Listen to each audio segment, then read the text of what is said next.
राघव चड्ढा से जुड़ी ये बड़ी खबर सामने आ रही है। सूत्रों के हवाले से खबर सामने आ रही है कि राष्ट्रपति से राघव चड्ढा मुलाकात करेंगे। मुलाकात के लिए 5 मई का समय मिला है। 5 मई सुबह 10:40 का समय तय किया गया है और 5 मई को ही सीएम मान भी राष्ट्रपति से मुलाकात करेंगे। तो बड़ी खबर सूत्रों के हवाले से सामने आ रही है, जिसके मुताबिक राघव चड्ढा राष्ट्रपति से मुलाकात करेंगे। 5 मई को यह मुलाकात होगी। मेरे सहयोगी विनेश कटारिया इस खबर पर ज्यादा जानकारी के साथ जुड़े हैं। जी विनेश, जब से राघव चड्ढा बागी हुए हैं, बीजेपी में शामिल हुए हैं, अब राष्ट्रपति से मुलाकात करने वाले हैं और जो खबर सामने आ रही है 5 मई को यह मुलाकात होगी, क्या अपडेट इसको लेकर? अब देखिए कुलदीप, 5 मई को ही मुख्यमंत्री भगवंत मान अपने सभी विधायकों के साथ दिल्ली जा रहे हैं और राष्ट्रपति से मुलाकात करेंगे। हालांकि राष्ट्रपति जी से मुलाकात मुख्यमंत्री भगवंत मान अकेले करेंगे और उनकी डिमांड है कि जो 7 सांसद आम आदमी पार्टी छोड़ के बीजेपी में शामिल हुए हैं उनको रिकॉल किया जाए। वहीं उन्हीं सांसदों की तरफ से राघव चड्ढा के नेतृत्व में राष्ट्रपति जी से मुलाकात की जाएगी 5 मई को ही सुबह 10:40 पर। और उनकी डिमांड ये होगी कि आम आदमी पार्टी की जो पंजाब की सरकार है वो उनके खिलाफ वेंडेटा पॉलिटिक्स कर रही है, ऐसे उनके इल्जाम है। उनकी डिमांड ये होगी कि पंजाब सरकार को ऐसी वेंडेटा पॉलिटिक्स करने से या बदले की भावना करने से रोका जाए। यानी कि दोनों ही जो कह सकते हैं कि पार्टीज हैं जो एक दूसरे के खिलाफ चल रहे हैं आजकल, दोनों की तरफ से ही राष्ट्रपति जी से टाइम मांगा गया और राष्ट्रपति ने दोनों को ही 5 मई का टाइम दिया है। एक को सुबह 10:40 पर और दूसरे को 12 बजे। तो 5 मई का दिन राष्ट्रपति भवन के आसपास जो है दोनों ही पार्टी के विधायक और दूसरे जो 7 सांसद हैं वो दोनों ही राष्ट्रपति के इर्द गिर्द दिखाई देंगे।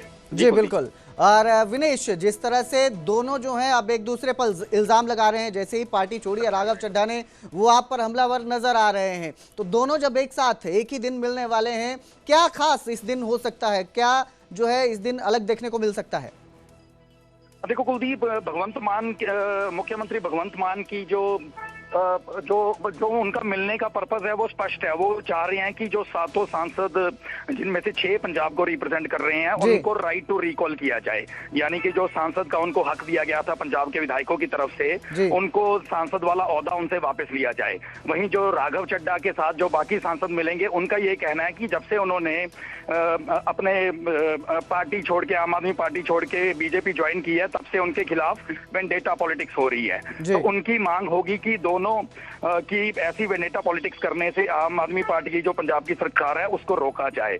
इसमें खास बात यह है कि अब से कुछ मिनट पहले ही ये खबर आई है कि राघव चड्ढा ने राष्ट्रपति जी से मिलने का टाइम मांगा था और उनको टाइम दे दिया गया है। ये सूत्रों के हवाले से हमारे पास खबर आई है, जबकि मुख्यमंत्री भगवंत मान की तरफ से अब से 2-3 दिन पहले इस बात का स्पष्टीकरण दिया गया था कि 5 तारीख को है 12 बजे राष्ट्रपति जी ने मिलने का टाइम दिया गया। हालांकि मुख्यमंत्री भगवंत मान ने सभी विधायकों के साथ टाइम मांगा था, अब राष्ट्रपति जी ने उन्हें अकेले मिलने का समय दिया है 5 मई को ही 12 बजे। जी बिल्कुल, बहुत बहुत शुक्रिया इस तमाम जानकारी के लिए विनेश। तो फिलहाल 5 मई जो है बेहद खास रहने वाला है, क्योंकि एक तरफ राघव चड्ढा है जो 7 सांसदों के साथ 6 और साथ में खुद राघव चड्ढा पार्टी को छोड़कर बीजेपी में शामिल हो रहे हैं, और वहीं दूसरी तरफ अब मुख्यमंत्री भगवंत सिंह मान पंजाब के मुख्यमंत्री हैं, ये भी उसी दिन राष्ट्रपति से मुलाकात करेंगे। दोनों एक ही दिन मुलाकात करने वाले हैं और सबकी निगाहें इस पर जरूर टिकी रहेंगी।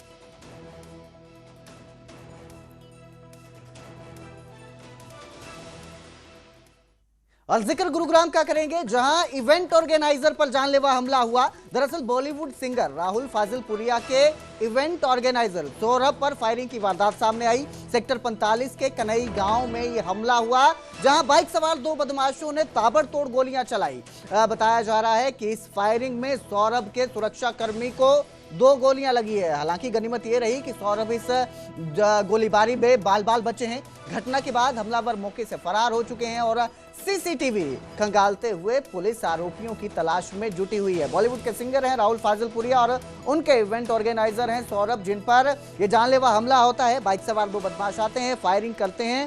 सुरक्षाकर्मी इस फायरिंग में घायल है, जबकि गनीमत यह रही है कि सौरभ इस जानलेवा हमले में बाल बचे हैं। और फिलहाल पुलिस सीसीटीवी खंगालकर आरोपियों की तलाश में जुटी हुई है।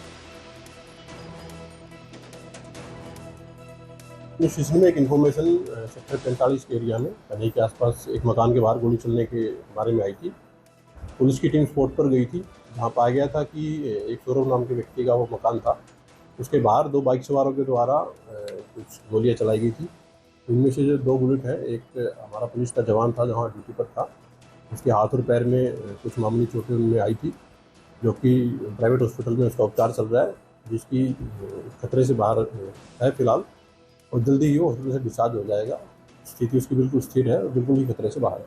सर, इसमें दीपक नांदल का नाम सामने आ रहा है, उसका क्या कुछ गौरव के साथ रिश्ता था और क्यों गोली चलाई गई है सर? पुलिस के द्वारा मामले में हत्या के प्रयास से संबंधित धाराओं में एफआईआर रजिस्टर की गई है, और इन्वेस्टिगेशन के दौरान अभी तक ऐसी चीज़ें सामने आई हैं कि ये जो सौरभ नाम का व्यक्ति है, ये दीपक का पुराना जानकार है, और पैसे को लेकर के इन दोनों के बीच में कुछ मामला चल रहा था। इसी के चलते दीपक के द्वारा इसको धमकी भी दी गई थी, और फिलहाल पुलिस की टीमें, अलग अलग क्राइम ब्रांच की टीमें इस मामले में लगी हुई हैं, और जल्द ही जो आरोपी हैं जिनके द्वारा गोली चलाई गई है, इनको पुलिस के द्वारा जल्द से जल्द गिरफ्तार कर लिया जाएगा।